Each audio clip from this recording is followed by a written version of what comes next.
যে ছাত্র জনতার অভ্যুত্থান হলো, এই অভ্যুত্থানের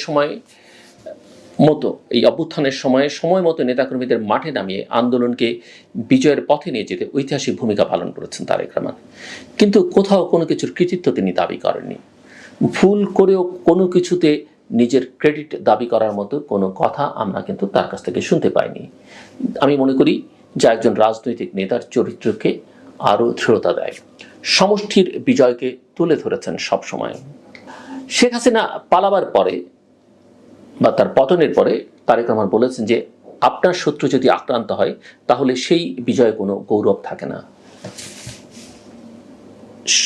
যে শত্রু তার কাছে নিরাপদ সেই হচ্ছে প্রকৃত মানুষ, অর্থাৎ যার কাছে তার শত্রু নিরাপদ সে হচ্ছে প্রকৃত মানুষ। তারেক রহমান বলছেন যে প্রতিশোধ নেয়া কোনো রাজনৈতিক নেতার কাজ না।